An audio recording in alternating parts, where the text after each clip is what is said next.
إن الحمد لله نحمده ونستعينه ونستغفره ونعوذ بالله من شرور أنفسنا ومن سيئات أعمالنا. من يهده الله فلا مضل له ومن يضلل فلا هادي له. وأشهد أن لا إله إلا الله وحده لا شريك له وأشهد أن محمدا عبده ورسوله. يا أيها الذين آمنوا اتقوا الله حق تقاته ولا تموتن إلا وأنتم مسلمون. يا أيها الناس اتقوا ربكم الذي خلقكم من نفس واحدة وخلق منها زوجها وبث منهما رجالا كثيرا ونساء. واتقوا الله الذي تساءلون به والأرحام إن الله كان عليكم رقيبا. يا أيها الذين آمنوا اتقوا الله وقولوا قولا سديدا يصلح لكم أعمالكم ويغفر لكم ذنوبكم ومن يطع الله ورسوله فقد فاز فوزا عظيما. أما بعد. Donc en ces jours du dimanche 23 Rabi al-Awwal de l'année 1445 de la Hijra, qui correspond au 8 octobre 2023 de l'année grégorienne, nous rentrerons dans le deuxième cours concernant l'étude du livre Manhaj al-Salikin du Cheikh Abdurrahman ibn Nasir al-Sa'di, qu'Allah lui fasse miséricorde. Dans d'autres précédents, on avait vu l'introduction de l'auteur où il a exposé la méthodologie qu'il a employée dans ses livres. Ensuite, il y a un point qu'il a omis de clarifier. C'est là où l'auteur dit « وَيَجِبُ عَلَى الْمُكَلَّفِ أن يتعلم منه كل ما يحتاج إليه في عباداته ومعاملاته وغيرها » vers la fin. Donc vers la fin de l'introduction, où l'auteur, qu'Allah lui fasse miséricorde, où il nous dit qu'il est obligatoire au mukallaf. Donc c'était ça même que je n'avais pas, que c'était sur ça même, je vais revenir, le mukallaf. Donc l'auteur, qu'Allah lui fasse miséricorde, il dit qu'il est obligatoire, mais il est obligatoire sur le mukallaf d'étudier tout ce dont il a besoin dans les adorations, dans ses adorations, ses interactions et transactions et autres. Après, il a évoqué les hadiths où le prophète sallallahu alayhi wa sallam a dit Man yuridillahu bihi khayran yufaqihu fi din. Celui à qui Allah veut du bien, il le fasse comprendre, il lui fait comprendre la religion. Et hadith a été rappelé par l'imam Bukhari et Muslim. Dans le Sahih Bukhari, c'est le hadith numéro 71 et dans le Sahih Muslim, c'est le hadith numéro 1037 d'après Muawiyah radiyallahu anhu. Là où je voulais revenir, c'est au niveau des mukallaf. C'est qui les mukallaf? C'est qui les mukallaf? Alors, le mukallaf, c'est celui qui a atteint l'âge de la puberté. C'est bon? C'est celui qui a atteint l'âge de la puberté et il a ses facultés mentales en place. Il a ses facultés mentales en place. Donc la personne, il est pubère, bon, il a atteint l'âge de la puberté. Parce qu'il faut savoir qu'il y a les obligations sont sur les mukallaf. Quand on dit telle chose est obligatoire en islam, telle chose est obligatoire en islam, c'est sur qui c'est obligatoire? Est-ce que c'est sur tout le monde, y compris les enfants? Non, c'est pas sur tout le monde. Ça concerne seulement les mukallaf. C'est qui les mukallaf? C'est celui qui est quoi? Il a atteint la puberté et il a ses facultés mentales en place. Donc le fou qui a perdu ses raisons, il ne rentre pas dans les obligations. Donc il n'est pas conseillé par les jugements. Il n'y a pas des interdictions ne sont pas sur lui et les trucs là aussi, les obligations sont sur lui dans le sens où il n'a pas ses facultés mentales en place. Il ne comprend pas. C'est ce que tu vas le dire. Il ne veut pas comprendre parce qu'il n'a pas ses facultés mentales en place. Donc ça veut dire s'il venait à faire des interdits, on n'était pas obligé par rapport à ça. Donc on ne peut pas les châtier parce qu'il a fait ça. Pourquoi? Le fait qu'il n'a pas ses facultés mentales en place. D'autres fois, quand ça vient dans un hadith, dans les hadiths, des gens qui sont éprouvés le jour de la résurrection. Donc lui, ce fou-là, il peut se retrouver parmi ces gens-là qui sont éprouvés le jour de la résurrection par Allah subhanahu wa ta'ala. Donc c'est là il ne faut pas Allah subhanahu wa ta'ala. Les 4 catégories de personnes qui sont venues dans les hadiths où le prophète a fait comprendre qu'ils seront éprouvés les jours de la résurrection. Parmi eux, il y a celui qui n'a pas ses facultés mentales, il y a également celui qui a vécu dans une période où il n'y avait pas eu de prophètes. C'est un hadith qui est connu. Et donc, Également, on a le hadith où le prophète a dit, sallallahu alayhi wa sallam, il y a trois catégories de personnes. La première est levée sur elle. La première, c'est l'enfant jusqu'à ce qu'il atteigne la puberté. La deuxième catégorie, c'est qui? Celui qui dort jusqu'à ce qu'il se réveille. Celui qui dort jusqu'à ce qu'il se réveille. Et la troisième catégorie, c'est celui qui a perdu sa raison jusqu'à ce qu'il la retrouve. Celui qui a perdu sa raison jusqu'à ce qu'il la retrouve. Et donc, l'enfant qui n'a... Donc, d'abord, on a parlé de celui qui n'a pas ses facultés mentales en place. Donc, celui qui n'a pas ses facultés mentales en place, les obligations ne sont pas sur lui. Et même que les interdits ne sont pas sur lui. Il n'est pas concerné par les jugements. Donc, elle va dire que sur le fou, il est interdit pour lui de quoi les péchés, ou bien c'est quoi, c'est une obligation sur lui de faire la prière, de donner la zakat et quoi. Non. Pourquoi? Parce qu'il n'a pas ses facultés mentales en place. Et même les savants, même on dit, même sur la question des ventes, le fait de vendre et le fait d'acheter, c'est pas valide. Les savants en parlent dans les chapitres du commerce et de la transaction. C'est pas permis de vendre à un fou, ou bien de quoi, ou bien d'acheter chez lui. C'est pas permis d'acheter chez lui. Pourquoi? Parce qu'il n'a pas ses facultés mentales en place. Et il se veut, mais quand il va révéler ses facultés mentales, ça veut qu'il devient des problèmes. Il va dire quoi? Moi, je n'étais pas revendiqué. Ou bien, par exemple, à faire les biens là, comme la maison, les véhicules et autres là. Tu l'as vendu. Ou bien il t'a vendu sa maison. Après, quand il va recevoir sa faculté mentale en place, il va dire quoi? Et s'il te plaît, pourquoi tu es dans ma maison? Il va dire que tu m'as vendu ça. Ça risque de créer des problèmes. Alors, ça. Donc, ça veut dire des aspects qui ont fait en sorte que les savants disent quoi? Que c'est pas permis de vendre à un fou ou bien d'acheter ce qu'il a traité. Ou bien c'est pas permis également qu'il vende. C'est-à-dire, on ne doit pas acheter chez lui et on ne doit pas le vendre. Mais plutôt qu'est-ce qu'on fait? On lui donne. Pourquoi? Parce qu'il n'a pas ses facultés mentales en place. Ok? Et l'autre point, c'est ce qui concerne, bon, quand elle dit c'est pas permis, on parle de qui? C'est pas par rapport au fou, c'est par rapport à celui qui veut acheter ou celui qui veut vendre. Parce que lui, à cela, il n'y a même pas des obligations sur lui, ni des interdictions. Pourquoi? Parce qu'il n'a pas ses facultés mentales en place. Il ne sait même pas ce qu'il a en train de faire. Il ne sait même pas ce qu'il a en train de faire. C'est comme le cas on va prendre l'exemple de celui qui a fait quoi? Celui qui est ivre, par exemple, celui qui a pris l'alcool. C'est lorsqu'il est ivre là, est-ce que c'est ce qu'il est en train de dire? Il se peut même qu'il aille frapper ses proches, ou bien il tue quelqu'un, il va frapper quelqu'un sans même s'en rendre compte. Mais c'est quand il va retrouver quand l'ivresse va partir, on va dire pourquoi tu as frappé tel, pourquoi? Il va dire quoi? Il ne va même pas faire quoi? Il ne va même pas se rendre compte. Pourquoi? Parce qu'il n'avait pas ses facultés mentales en place. Allah nous en préserve. Donc le fou, lui, n'a pas ses facultés mentales en place. Donc il n'y a pas quoi? Il n'y a pas les obligations sur lui, comme c'est bien dans les hadiths. Pareil également, l'enfant, il faut qu'il atteigne la puberté avant de parler des obligations.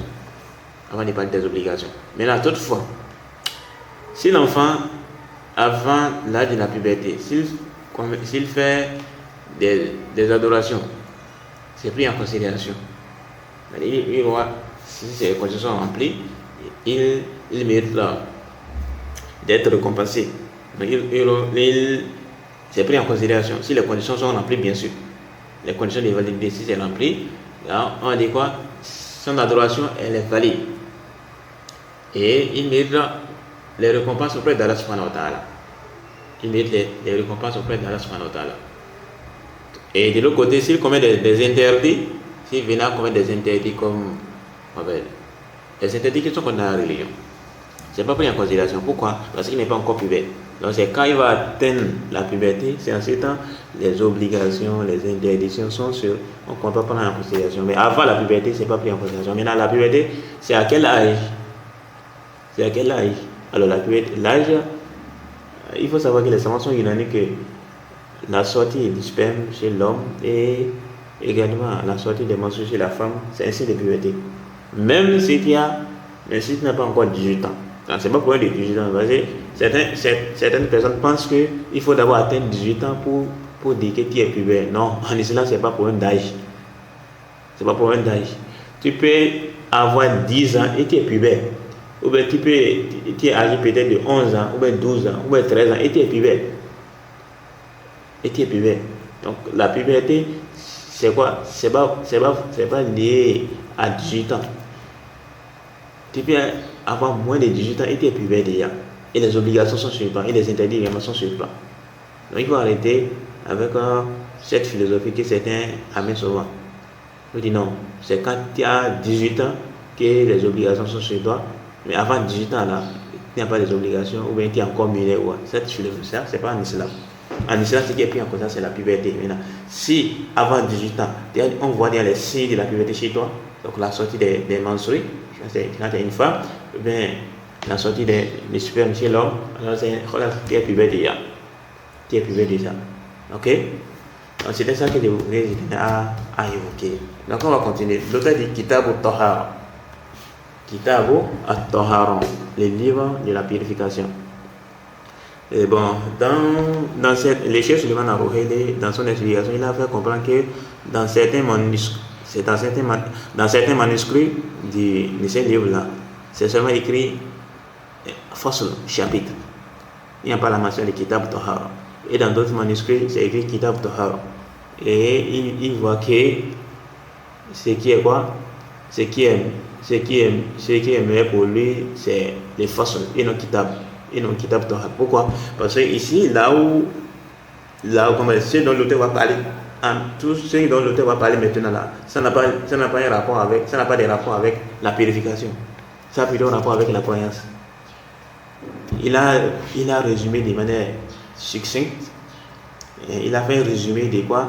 De l'attestation de foi.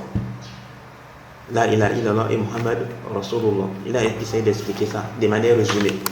Et c'est après maintenant, il est rentré maintenant dans le chapitre de la purification. Vous voyez. Donc c'est pourquoi les chefs de Narouveli voient que là, c'est pas chapitre, c'est plutôt quoi? C'est plutôt façon. Et le chapitre de la purification, ça vient après.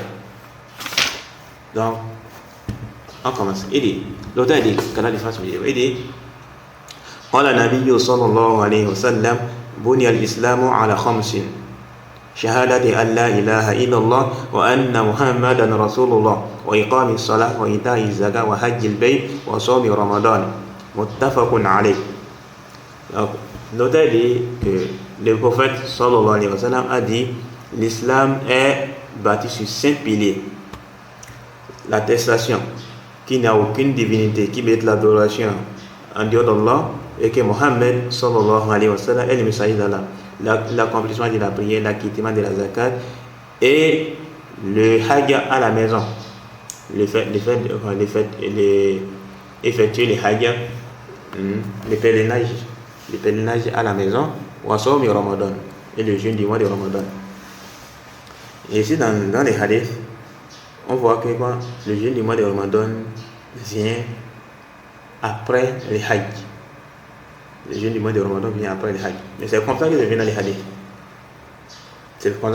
les hadiths. Ok?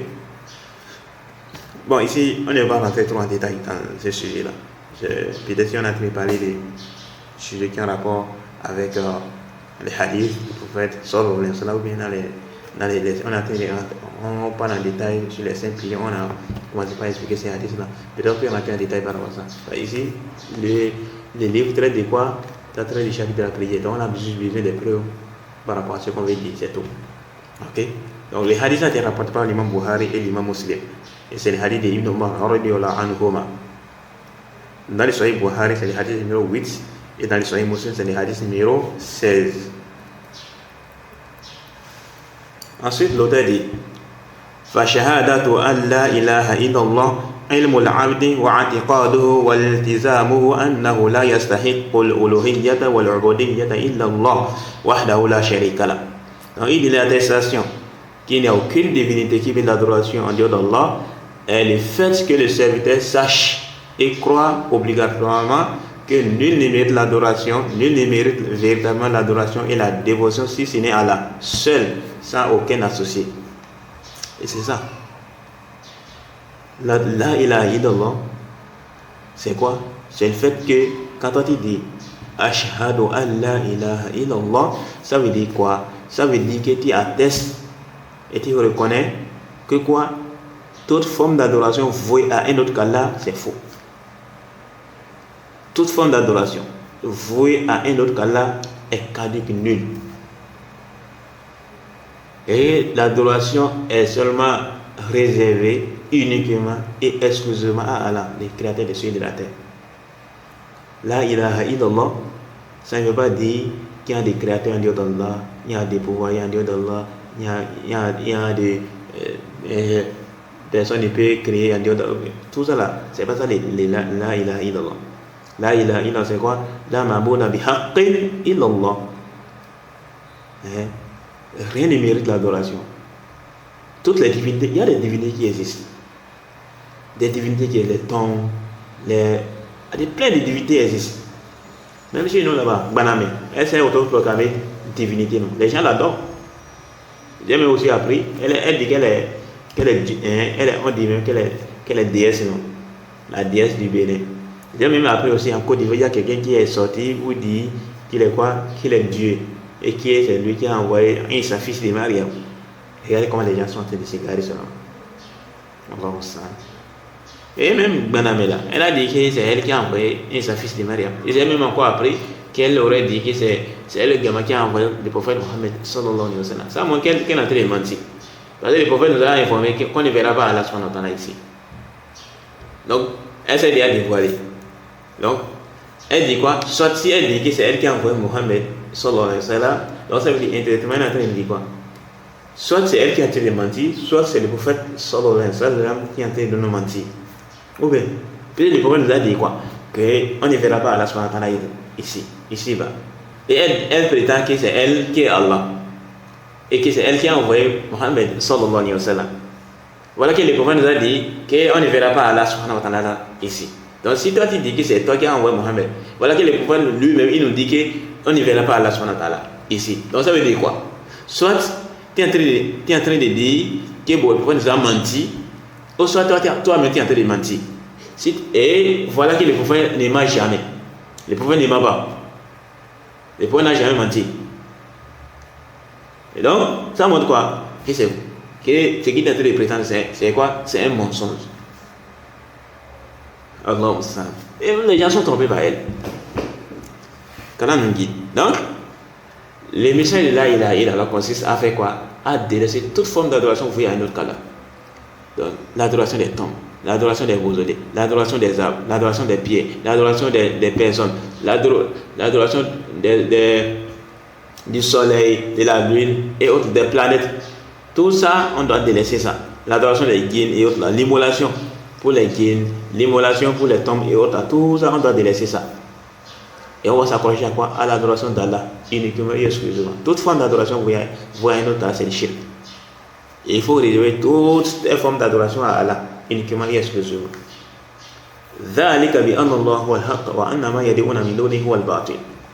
C'est ainsi qu'Allah, c'est lui la vraie divinité, alors que ce qu'ils adorent en dehors de lui n'est que les fausses divinités. Donc c'est ça. Donc les divinités, on les divise en deux catégories. Il y a les fausses divinités et la vraie divinité. La vraie divinité, c'est qui? C'est Allah, le créateur des cieux et de la terre. Et les fausses divinités, c'est quoi? Toutes choses adorées en Dieu d'Allah.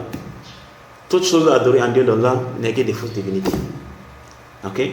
Donc c'est ça le message de la ilaha illallah. Donc ici, on va rentrer en détail par rapport à ça. C'est juste un résumé que l'auteur est en train de faire ici. Ok? Ensuite, l'auteur, il a dit quoi? Il a dit ici, فَشَهَادَةُ أَنْ لَا إِلَهَ إِلَّا اللَّهِ عِلْمُ الْعَبْدِ وَاعْتِقَادُهُ وَالْتِزَامُهُ أَنَّهُ لَا يَسْتَحِقُّ الْأُلُوهِيَّةَ وَالْعُبُودِيَّةَ إِلَّا اللَّهُ وَحْدَهُ لَا شَرِيكَ لَهُ.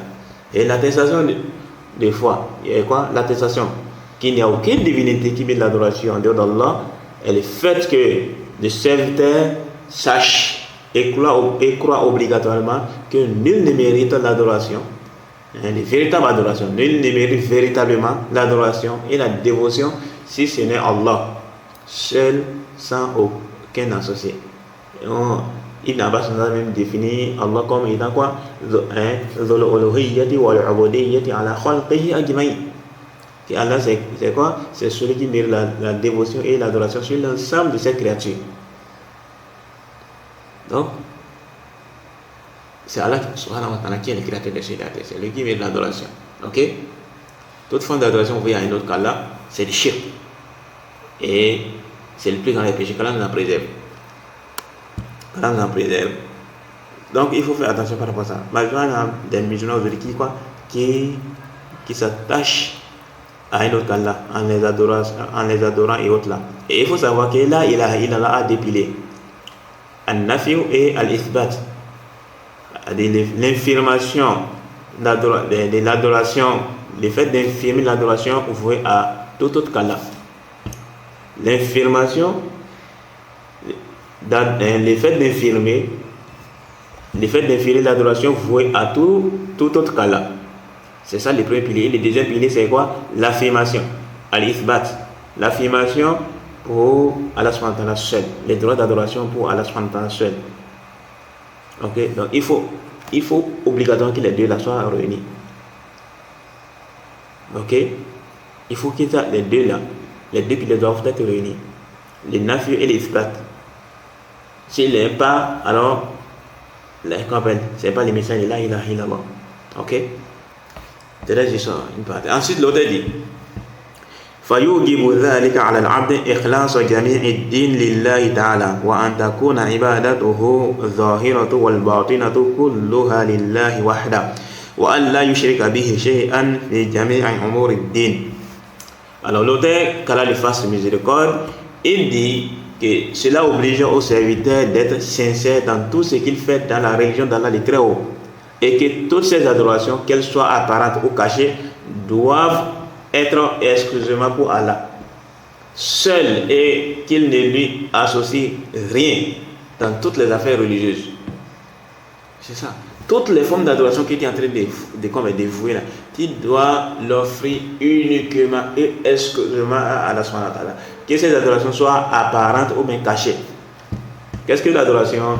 هي اسم جامع لكل ما يحبه الله ويرضاه من الأقوال والأعمال الظاهرة والباطنة. L'adoration, c'est un nom général qui englobe tout ce qu'Allah aime et agrée. Parmi les paroles et les actes, qu'elles soient apparentes ou bien cachées. Il y a des adorations qui sont apparentes et des adorations qui sont cachées. Comme par exemple, les adorations qui sont apparentes, comme la prière, le fait que quand on te voit faire la prière des hommes, la prière Asr, ou bien la lecture du Coran, et autres, les adorations qui sont apparentes. Mais les adorations qui sont cachées, comme la confiance en Allah. La confiance, comme la peur, la crainte, la sincérité et autres. Ce sont des formes d'adoration. Tout ça, tu te dois de faire quoi? De les réserver uniquement et exclusivement à Allah subhanahu wa ta'ala. C'est ça le message de la ilaha illallah. Mais on a des musulmans aujourd'hui qui quoi? Et ils disent la ilaha illallah et tu les vois plein dans les formes de shirk. Ils sont noyés dans les formes de shirk. Qu'Allah nous en préserve. Qu'Allah nous en préserve. Donc il faut faire très attention par rapport à ça. Ok? Ensuite, l'auteur dit, et aussi, avant de continuer, tu dois être sincère dans ton adoration. Il faut t'éloigner de l'ostentation. L'ostentation, c'est quelque chose qui est très grave. Ça annule l'œuvre que tu es en train de faire. Tu imagines, tu as fait un moment d'adoration, et le jour de la religion, on dit quoi? Que c'est annulé. Pourquoi? Parce que tu as fait avec ostentation. Allah, qu'Allah nous en préserve. Quel est donc l'intérêt de chercher à plaire aux gens? Hein? Tu dois chercher la satisfaction d'Allah subhanahu wa ta'ala. Il faut faire très attention par rapport à quoi? À l'ostentation. C'est quelque chose qui est très dangereuse. Et malheureusement, il y a plein de musulmans qui sont quoi? Qui sont tombés dans ces grands péchés-là. Qui est quoi? L'ostentation. C'est un grand péché. Ça veut pas dire des formes de shirk. Qu'Allah nous en préserve. La personne est en train de lire le Coran, il va faire ça avec ostentation. Il est en train de prier avec ostentation. Même lors du Hajj. Et tu vas voir certains qui vont faire quoi? Ils veulent se filmer. Il lit le Coran, il se filme. Et il va faire quoi? Et il va propager ça. Tu vois ça plein sur les réseaux sociaux. C'est quoi ça? Il est en train de prier, ou il est parti faire des hajj, il va se filmer. C'est quoi ça? Alors que le salaf, il cachait les bonnes œuvres. Le salaf cachait les bonnes œuvres. Il faut faire très attention. Beaucoup sont tombés dans l'ostentation. Alors que l'ostentation, c'est quelque chose qui est khatir jiddan, c'est très grave. Et subhanallah, qu'Allah nous la préserve. Alors l'auteur dit ceci. L'auteur dit, il a dit wa alla yushrika bihi shay'an fi jami'i umuri ad-din. Donc il dit quoi? Et on ne doit rien lui associer dans quoi? Dans toutes les affaires de la religion, dans toutes les choses de la religion. Ok?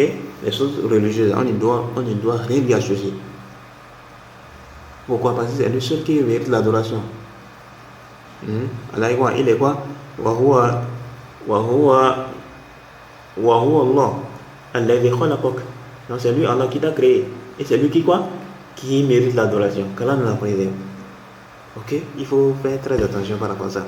Ensuite l'auteur dit وهذا أصل دين جميع المرسلين وأتباعهم كما قال تعالى وما أرسلنا من قبلك من رسول إلا نوحي إليه أنه لا إله إلا أنا فاعبدون.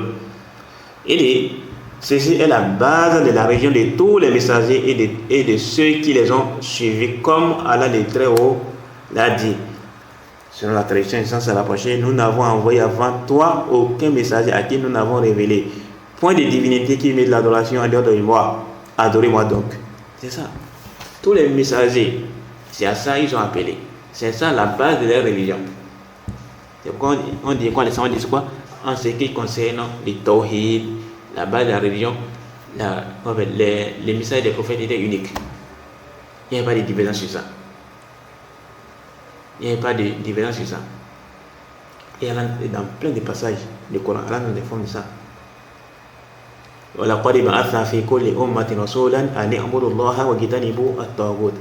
avons envoyé dans chaque communauté un message pour les dire adorez Allah et écartez-vous des fausses divinités. Et aussi les noms, Saleh, Hud et autres, Shuaib. Et plein d'autres prophètes, Allah dit quoi? Il disait quoi? Ya qawm, wa'budullaha ma lakum min ilahin ghayruh. Ils disent quoi? Oh mon peuple, adorez Allah, pour vous il n'y a aucune divinité qui met l'adoration en dehors de lui. C'est ça qu'il disait à leur peuple. Tous les prophètes, la base de leur message est comme ça. Pareillement les gens qui les ont suivis. On voit par exemple le prophète sallallahu alayhi wa sallam, qui, quand il envoie Muaz bin Jabal au Yémen, il a dit quoi? De débuter dans son appel, pas l'appel au tawhid, pas l'appel à l'attestation des foi, qui consiste à quoi? À attester qu'il n'y a aucune divinité qui met de l'adoration en dehors d'Allah et que Muhammad sallallahu alayhi wa sallam est le serviteur et le messager d'Allah. Malheureusement, les gens aujourd'hui, ils se sont écartés de ça. Les Ikhwan, les Tabli et autres, ils sont écartés de l'appel à ça. D'ailleurs, ils ne mettent même pas l'appel, les sens de là, il a et ses implications. Ils ne maîtrisent même pas. Et attendez, ils vont expliquer là, il a d'une explication très erronée. Que même si Quraysh était vivant, les Quraysh étaient encore en vie à notre époque, les Abu Jahl et autres là, ils allaient même accepter les messages. Les gens Tabli, qui est celui-là, il a pas quoi? Pas les tawhid de Rububiyya. Alors, il faut faire très attention et il faut faire des efforts pour essayer de comprendre le message de la ilaha illallah, ses implications. Ok? Parce que beaucoup de musulmans aujourd'hui disent la ilaha illallah et on voit avec les talismans, on les voit auprès de la tombe, on les voit qui croient encore que les morts il y a certaines personnes qui sont capables de faire quoi? De faire certaines choses indépendamment de la volonté d'Allah. Donc tout ça c'est grave. On doit faire des efforts pour essayer de comprendre les messages de la ilaha illallah. Donc réveillons nos chers frères. Ok? Donc ça, là, c'est le message de tous les prophètes. C'est le message de tous les prophètes. Et également les gens qui les ont suivis. Les gens qui les ont suivis. Et c'est pourquoi les savants, à notre époque, ils ont fait quoi? Ils insistent sur le fait qu'on doit donner beaucoup d'importance à l'appel à la ilaha illallah. On doit faire des efforts pour appeler à ça. Et avant ça, il faut d'abord qu'on apprenne ça. Fa'alam annahu la ilaha illallah. Wastaghfir li dhanbik. Sache qu'en vérité, il n'y a aucune divinité qui met l'adoration de Allah et de même pardon pour tes péchés. Donc, Allah nous donne l'ordre de faire quoi? De connaître le sang de la ilaha illallah. Malheureusement, plein de musulmans aujourd'hui, ils ne maîtrisent même pas le sang de la ilaha illallah. Allahu musta'an. Ensuite, maintenant, l'auteur va nous parler maintenant de l'attestation. Excusez-moi. L'auteur va nous parler maintenant de l'attestation l'attestation que Mohammed sallallahu alayhi wa sallam est le messager d'Allah. Ok? Que Mohammed est le messager d'Allah sallallahu alayhi wa sallam. Donc il dit ceci. Wa shahadatu anna Muhammadan Rasulullah sallallahu alayhi wa sallam. Il dit wa shahadatu anna Muhammadan Rasulullah sallallahu alayhi wa sallam an ya'taqida al-'abdu anna Allah arsala Muhammadan sallallahu alayhi wa sallam ila jami'i thaqalain al-ins wal jinn bashiran wa nadhira. Donc l'auteur qu'Allah lui fasse miséricorde, il dit l'attestation que Mohammed sallallahu alayhi wa sallam est son messager, est le messager d'Allah. Et quoi? L'attestation que Mohammed sallallahu alayhi wa sallam est le messager d'Allah est le fait que le serviteur croit qu'Allah a envoyé Mohammed sallallahu alayhi wa sallam à tous les hommes et les djinns en tant qu'annonciateur des bonnes nouvelles et avertisseur. Effectivement, le prophète sallallahu alayhi wa sallam a été envoyé en tant que quoi? En tant que messager. En tant que messager. Le prophète sallallahu alayhi wa sallam, ça fait partie des quoi? Des implications de Mohammed Rasulullah.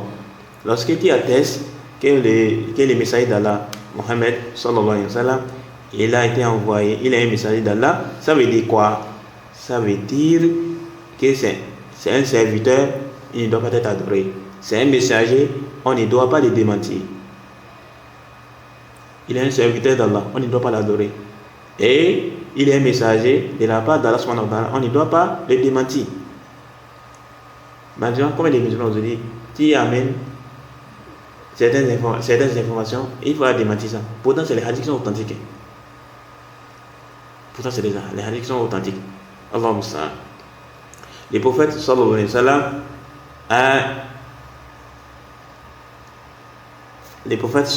alayhi wa sallam a dit, ou bien Allah subhanahu wa ta'ala a dit ceci. Allah dit inna arsalnaka bil haqqi bashiran wa nadhira. Nous t'avons envoyé avec la vérité, annonciateur et avertisseur. Dans la sourate Baqarah, le verset 119. Le verset 119. Allah nous dit également Rusulan mubashirin wa munzirin li alla yakuna lin-nas 'ala Allahi hujjatun ba'da ar-rusul wa kana Allahu 'azizan hakima. Dans la sourate Nisa, le verset 164, Allah dit quoi?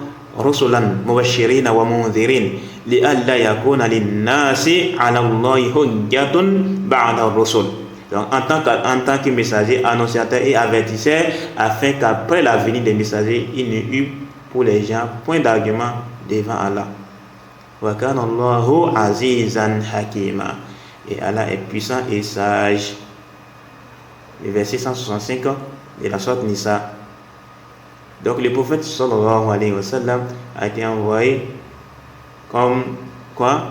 En tant qu'annonciateur et avertisseur. Dans même tous les messages, c'est le cas. Wa man nursilu mursalina illa mubashirin wa munzirin. Nous n'envoyons les messagers qu'un annonciateur et avertisseur. Faman amana wa aslaha fala khawfun alayhim wa lahum yahzanun. Et donc ceux qui croient et se réforment, nulle crainte sur eux et ils ne seront point affligés. Surat 6, le verset 48. Donc les messagers, et particulièrement le prophète sallallahu alayhi wa sallam, il a été envoyé en tant que quoi? En tant qu'annonciateur et avertisseur. Et ici l'auteur a dit quoi? Il a dit quoi? أن يعتقد العبد أن الله أرسل محمدا صلى الله عليه وسلم إلى جميع الثقلين الإنس والجن. Donc le prophète sallallahu alayhi wa sallam, il a été envoyé vers qui? Il a été envoyé à l'ensemble des thaqalain, les hommes et les djinns. Donc le prophète sallallahu alayhi wa sallam n'a pas été envoyé uniquement pour les Arabes. Il y a certains musulmans certains qui ont cette conception-là, que le prophète sallallahu alayhi wa sallam a été envoyé pour les Arabes seulement. Non, le prophète n'a pas été envoyé pour les Arabes seulement. Le prophète a été envoyé pour l'univers, pour tout le monde. Pour tout le monde. Ce n'est pas juste pour les Arabes seuls. Allah dit dans la sourate A'raf, قل يا أيها الناس إني رسول الله إليكم جميعا. Dis, ô vous les gens, je suis le messager d'Allah. Je suis le messager d'Allah, envoyé à vous tous. Le prophète sallallahu alayhi wa sallam, il a été envoyé pour tout le monde. Ce n'est pas juste ça. Ce n'est pas juste ça, les Arabes. Ce n'est pas juste les Arabes. Et malheureusement, il y a des musulmans aujourd'hui qui ont cette conception que le prophète sallallahu alayhi wa sallam, il a été envoyé uniquement pour les Arabes. Non. Et vraiment, certains mécanismes aussi, ils disent quoi? Que le messager d'Allah sallallahu alayhi wa sallam, il a été envoyé pour les Arabes. Alors que non, ce n'est pas du tout le cas. Le prophète sallallahu alayhi wa sallam, il a été envoyé pour tout le monde. Il a été envoyé pour tout le monde. Et les versets là, pour ça, où Allah dit quoi? قل يا أيها الناس إني رسول الله إليكم جميعا الذي له ملك السماوات والأرض لا إله إلا هو يحيي ويميت. Allah dit, selon la tradition du sens à la prochaine, dit, oh vous les gens, je suis pour vous tous le messager d'Allah, à qui appartient la royauté des cieux et de la terre. Pas de divinité qui fait d'adoration à part lui. Il donne la vie et il donne la mort. Le verset 158 de la sourate A'raf, sourate 7. Donc le prophète sallallahu alayhi wa sallam, il a été envoyé pour tout le monde. C'est pas juste pour quoi? Pour les Arabes. Ok? Et le prophète, il a été envoyé pour son message également concerne les Guinées également. Ok? Bon, ici, c'est le chapitre c'est le livre de la jurisprudence. On ne va pas trop rentrer en détail par rapport à ça. Ok? Ce qu'on a déjà dit là, c'est déjà suffisant. Donc l'auteur, ici, il a dit quoi? Il a dit... Ensuite, il dit يدعوهم إلى توحيد الله وطاعته بتصديق خبره وامتثال أمره واجتناب نهيه وأنه لا سعادة ولا صلاحة في الدنيا والآخرة إلا بالإيمان به وطاعته. Donc l'auteur, qu'Allah lui fasse miséricorde, il continue toujours et il dit, il les appelle au tawhid d'Allah et à son obéissance. Il les appelle aussi à croire en son message en appliquant ses ordres et en s'écartant de ses interdits. Et ça, ce sont les implications de quoi? De Muhammadun Rasulullah. Ça, c'est pas des implications de l'attestation que Muhammad est le messager d'Allah, et le serviteur le messager d'Allah. Le fait de quoi? De croire aux informations qu'il nous donne. C'est que le prophète nous a informé, que ce soit les choses qui ont rapport avec le jour dernier, dans la tombe, et dans le futur, qui ont rapport avec la fin du monde. Tout ça là, on doit quoi? On doit rendre ça véridique. On doit croire à ça. On ne doit pas démentir ça. Et on va faire quoi? On doit se soumettre à ses ordres. On va faire quoi? On va se soumettre à ses ordres. La soumission à ses ordres. On va les appliquer. Donc, le prophète a donné un ordre, alors on se doit de l'obéir. On se soumet à ses ordres. On ne doit pas les désobéir. On ne doit pas s'écarter de ça. Mais malheureusement, aujourd'hui, à notre époque-là, plein de musulmans s'opposent à ça. Peut-être le prophète a dit, il va dire non, tel savant a dit, ou bien telle personne a dit, ou bien tel imam a dit. C'est grave. C'est grave ça. Ou bien non, c'est pas obligatoire. On dit le prophète a donné l'ordre. Non, c'est pas obligatoire. Non, je ne suis pas obligé de faire ça. Enfin, ça. De l'autre côté aussi, et le gars dit quoi? Et le fait de s'écarter de ses interdits. Donc, il y a également, c'est pas tout, l'effet d'appliquer ces ordres. Il y a également la question de quoi? L'effet de s'écarter des interdits, les interdits que le prophète sallallahu alayhi wa sallam nous a fait parvenir de la part d'Allah subhanahu wa ta'ala, que ce soit par le biais du Coran ou bien par le biais de la Sunna. Donc, les choses que le prophète a interdites, on se doit de quoi? De s'en écarter. On se doit de s'en écarter. Ok? Donc, on se soumet à ces ordres et on s'écarte des interdits qu'il a donnés. On ne doit pas les désobéir. La désobéissance au prophète sallallahu alayhi wa sallam mène à une perdition. Ça mène à une perdition. Qu'Allah nous en préserve. Malheureusement, les musulmans aujourd'hui là, ils font quoi? Qu'est-ce qu'ils font? Ils contredisent énormément d'ordre du prophète sallallahu alayhi wa sallam et ils s'écartent de ces interdits. Alors, ils se noient dans les interdits que le prophète sallallahu alayhi wa sallam a évoqués. Allahu musta'an. Qu'Allah nous la préserve. Qu'Allah nous la préserve. Et le prophète sallallahu alayhi wa sallam, il est le messager d'Allah. Et le serviteur d'Allah également. Ok? Et donc, on dit le serviteur d'Allah, ça veut dire quoi? On ne doit pas l'adorer. Il n'est pas une divinité à adorer. Il est le messager d'Allah, on ne doit pas le démentir. Ok? Encore on continue avec la parole de l'autre. L'autre dit وأنه لا سعادة ولا صلاحة في الدنيا والآخرة إلا بالإيمان به وطاعته. Il dit qu'Allah lui fasse miséricorde. Il dit et qu'il n'y a de bonheur ni de réforme correcte dans ces bas mondes ni dans l'au-delà, sauf par la foi en lui, tout en lui obéissant. Donc, sauf par la foi en lui et quoi? Et à son obéissance. Donc le bonheur et la réforme se trouve dans quoi? Et qu'il soit dans ces bas mondes et dans l'au-delà, ça se trouve où? Ça se trouve dans la foi au prophète sallallahu alayhi wa sallam et à son obéissance. Et à son obéissance. Donc, celui qui va s'écarter de ça, il va faire quoi? il va souffrir. Il n'aura ni bonheur, il n'aura même pas de réforme. Donc, les gens qui appellent aujourd'hui à la réforme de la communauté et ils s'écartent du message du prophète sallallahu alayhi wa sallam, ils ne vont pas réussir. Comme les personnes aujourd'hui, ils appellent à la réforme un peu partout dans le monde. Et particulièrement même chez nous là-bas, au Bénin.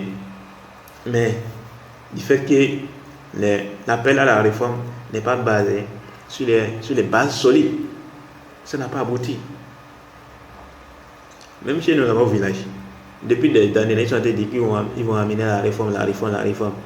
Ils veulent réformer la population et autres là.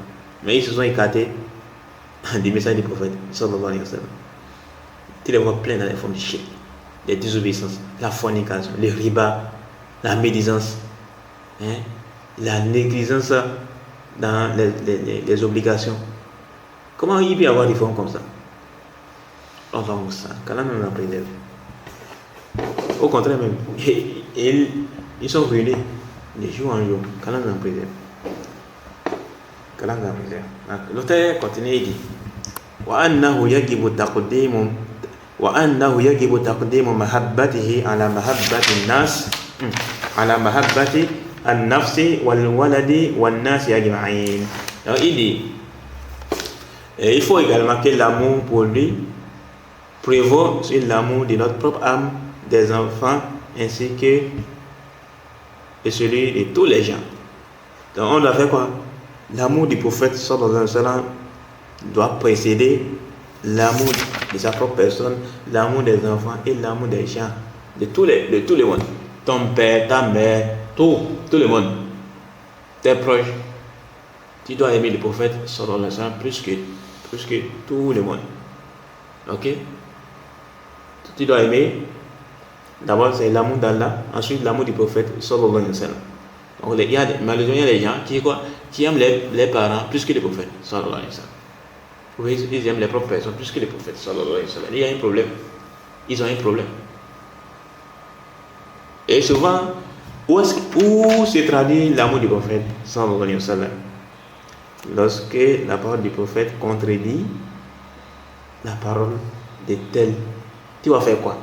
Vas-tu suivre ce que le prophète a dit, ou bien tu vas suivre ce que tes parents disent, mais tu vas suivre ce que tel imam dit?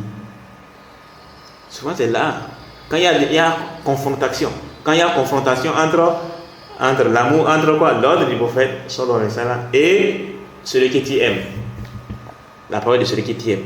Que ce soit un imam, ou bien un savant, ou bien un parent, ou bien même ton nafs, ou bien ta propre personne.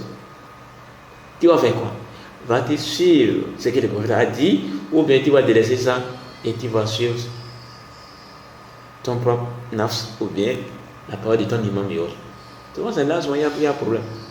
Les gens disent non, j'aime le prophète, mais lorsqu'il s'agit des ordres des prophètes, des interdits que le prophète a prononcés, les gens là, ils sont très loin de ça. Quand les personnes nous disent non, j'aime le prophète, mais quand on dit que le prophète a dit de laisser pousser la banque, on dit non, c'est pas obligatoire. Le sous-cordoyer a dit. Mais tel imam a dit que c'est pas obligatoire. Ou bien le prophète nous a interdit de traîner les vêtements au-dessus des chevilles. On dit non, c'est pas interdit. Il y a des tas de philosophies. Allahumma sallam. On doit aimer le prophète sallallahu alayhi wa sallam plus que tout le monde.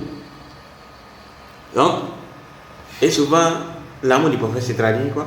Lorsque la parole du prophète est en contradiction avec la parole de celui qui t'aime. Et souvent, on voit ça beaucoup avec les imams. Quelqu'un aime trop tel imam ou bien telle personne. Donc, et cette personne-là, ses paroles sont en contradiction avec ce que le prophète a dit. Et tu vas voir quoi? Il va suivre ce que la personne a dit. Allah quand on nous préserve. Je te dis, وأن الله أيده بالمعجزات الدالة على رسالته وبما جبله الله عليه من العلوم الكاملة والأخلاق العالية وبما اشتمل عليه دينه من الهدى والرحمة والحق ومصالح الدينية والدنيوية.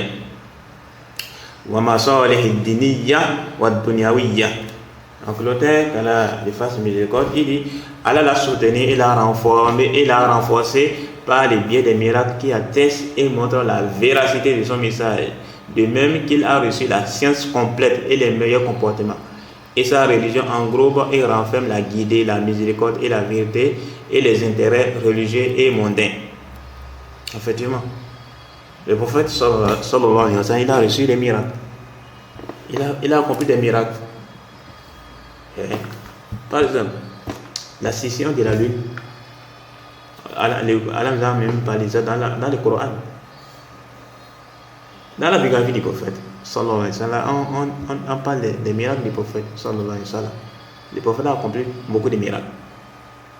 Ok? Et Allah soutient ses messagers par divers miracles. Le prophète Moussa, il avait des miracles. Le prophète Ibrahim, le prophète Isa, les prophètes, plein de prophètes, plein de prophètes et messagers. Allah subhanahu wa ta'ala les a accordés. Allah subhanahu wa ta'ala les a accordés des miracles.